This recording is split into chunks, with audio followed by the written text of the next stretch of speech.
আমরা প্রথম বাংলা নিয়ে আলোচনা করছি। আমরা 1 নম্বর দেখতে পাচ্ছি কোন শব্দগুচ্ছের বানান অশুদ্ধ, এটা হচ্ছে দুর্গ ও দুর্বল। 2 নম্বর দেখতে পাচ্ছি ধূপদুরস্ত বাগধারাটি কী বোঝায়? ধূপদুরস্ত মানে হচ্ছে পরিপাটি, যত চাও তত লও। কোন পদের দৃষ্টান্ত? এটা হচ্ছে সাপেক্ষ সর্বনামের দৃষ্টান্ত। উঁচা, উঁচা শব্দের অর্থ কী? উঁচা হচ্ছে নিকৃষ্ট, এটা কিন্তু ইম্পর্টেন্ট। শুদ্ধ বানান কোনটি? যে কোনটি শুদ্ধ বানান? শুদ্ধ বানান হচ্ছে মনোরঞ্জন, এই বানানটি কিন্তু শুদ্ধ। তোমাদের শুদ্ধ বানান থেকে কিন্তু মাস্ট বি একটা কোশ্চেন থাকবেই। এরপর আমরা 6 নম্বরে দেখতে পাচ্ছি জ্যোৎস্নার রাত কোন সমাসের উদাহরণ? জ্যোৎস্নার রাত হচ্ছে মধ্যপদলোপী কর্মধারয়। এই কোশ্চেনটা কিন্তু অনেকবার রিপিট হয়েছে, এই কোশ্চেনটি ইম্পর্টেন্ট। ঠিক বানান কোনটি? নিচের কোনটি ঠিক বানান? এটা হচ্ছে পূর্ণজল। তোমরা ইতিমধ্যে দেখতে পাচ্ছ কতগুলো বানান থেকে কোশ্চেনটা হয়েছে, অর্থাৎ বানান টপিকটা কিন্তু তোমরা খুব ভালোভাবে পড়বে, যাতে একটা বানানে কিন্তু তোমাদের মিস না যায়। 8 নম্বর দেখতে পাচ্ছি আসমানি কবিতাটি কে রচনা করেছেন? আসমানি কবিতাটি রচনা করেছেন জসিমউদ্দিন। কোনটি সৈয়দ ওয়ালিউল্লাহ রচিত উপন্যাস? সৈয়দ ওয়ালিউল্লাহ রচিত উপন্যাস হচ্ছে কাদো নদী কাদো। কাজী নজরুল ইসলামের জীবন বন্দনা কবিতাটি কোন কাব্যের অন্তর্গত? কবিতাটি হচ্ছে সন্ধ্যা কাব্যের অন্তর্গত। কোশ্চেনটা কিন্তু খুবই ইম্পর্টেন্ট। এরপর আমরা 11 নম্বর দেখতে পাচ্ছি প্রাতকালে স্মরণ করার যোগ্য। প্রাতকালে স্মরণ করার যোগ্য হচ্ছে প্রাতঃস্মরণীয়, অর্থাৎ এটা হচ্ছে এক কথায় প্রকাশ থেকে কোশ্চেনটা করা হয়েছে। বঙ্কিমচন্দ্র চট্টোপাধ্যায় সম্পাদিত পত্রিকার নাম কি? বঙ্কিমচন্দ্র চট্টোপাধ্যায় সম্পাদিত পত্রিকার নাম হচ্ছে কি বঙ্গদর্শন। এটা কিন্তু খুবই ইম্পর্টেন্ট। এরপর আমরা 13 নম্বর দেখতে পাচ্ছি হৈমন্তীর বাবার নাম কি ছিল? হৈমন্তীর বাবার নাম হচ্ছে গৌরী শঙ্কর। এটা কিন্তু পুরনো সিলেবাসের কোশ্চেন একটা, এটা কিন্তু বাদ দিলে চলবে তোমাদের। রসাতলে গমন শব্দটির অর্থ কি? রসাতলে গমন হচ্ছে অধপাতে যাওয়া, এটা কিন্তু খুব ইম্পর্টেন্ট। আমরা সাধারণ জ্ঞান নিয়ে আলোচনা করছি। মুক্তিযুদ্ধের ক্যাপোর্টসের প্রধান কে ছিল? মুক্তিযুদ্ধের ক্যাপোর্টসের প্রধান ছিল হচ্ছে খালেদ মোশাররফ। কে ছিল? খালেদ মোশাররফ। চীনা পরিব্রাজক হিউয়েন সাও কত সালে বাংলায় আসেন? তিনি বাংলায় আসেন 634 সালে। অ্যাপার্থেড, অ্যাপার্থেড মানে কি? অ্যাপার্থেড মানে হচ্ছে বর্ণ বৈষম্য, এটা কিন্তু খুবই ইম্পর্টেন্ট কোশ্চেন। আলালের গড়ে দুলাল কে রচনা করেন? আলালের গড়ে দুলাল রচনা করেন পেরিচাঁদ মিত্র, এটা কিন্তু খুবই ইম্পর্টেন্ট। এরপর আমরা 35 নম্বর দেখতে পাচ্ছি ট্রান্সপারেন্সি ইন্টারন্যাশনাল কোন দেশভিত্তিক আন্তর্জাতিক সংস্থা? এটা হচ্ছে কোন দেশভিত্তিক? জার্মানির আন্তর্জাতিক সংস্থা, জার্মানির। এরপর আমরা 36 নম্বর দেখতে পাচ্ছি বঙ্গভঙ্গ রদ কত সালে রহিত হয়? অর্থাৎ কত সালে হয়? এটা হচ্ছে 1911 সালে বঙ্গভঙ্গ রহিত হয়, খুবই ইম্পর্টেন্ট কোশ্চেন। গারুদা, গারুদা কোন দেশের বিমান সংস্থা? গারুদা হচ্ছে ইন্দোনেশিয়ার বিমান সংস্থার নাম কি? গারুদা, ইন্দোনেশিয়ার বিমান সংস্থার নাম গারুদা, ইম্পর্টেন্ট কোশ্চেন। কাতারের রাজধানী কোথায়? কাতারের রাজধানী হচ্ছে দোহা। কাতারের রাজধানী কি? কাতারের রাজধানী হচ্ছে দোহা। হোয়াইট হল কোথায় অবস্থিত?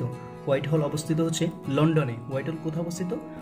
হোয়াইট হল হচ্ছে লন্ডনে অবস্থিত। 40 নম্বর দেখতে পাচ্ছি বাংলার প্রথম স্বাধীন ও সার্বভৌম রাজা কে ছিল? বাংলার প্রথম স্বাধীন ও সার্বভৌম রাজা ছিল হচ্ছে শশাঙ্ক। এটা কিন্তু খুবই ইম্পর্টেন্ট, বারবার রিপিট হয় কোশ্চেনটা। তানসেন কোন রাজদরবারে প্রধান সভা সঙ্গীতজ্ঞ ছিল?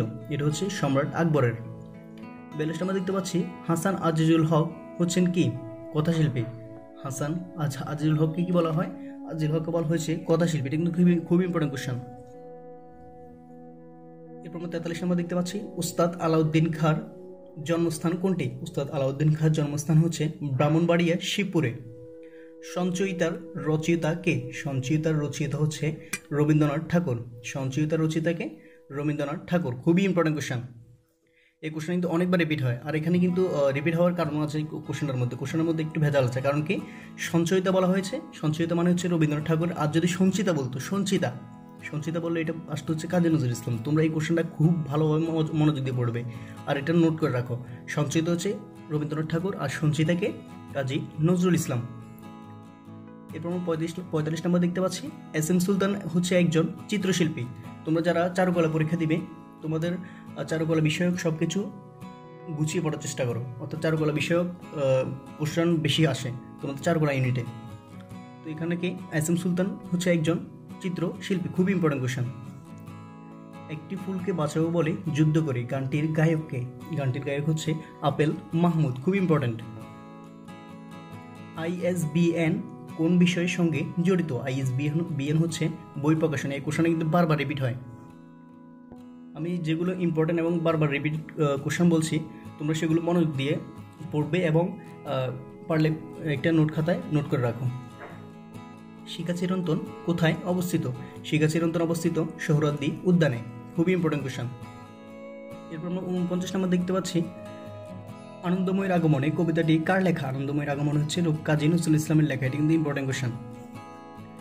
এরপর আমরা 50 নম্বর দেখতে পাচ্ছি সাবাস বাংলাদেশ, এর অবস্থান কোথায়? সাবাস বাংলাদেশ হচ্ছে রাজশাহী বিশ্ববিদ্যালয়ের চত্বরে।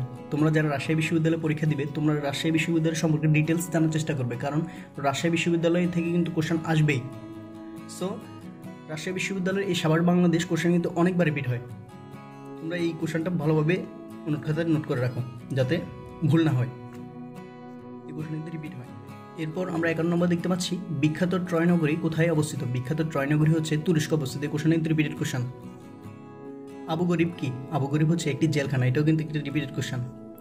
তোমরা ভুলে দাগিয়ে দিও না যে আবু গরিব একটি জাদুঘর, এটা কিন্তু হবে না। আবু গরিব হচ্ছে একটি জেলখানা।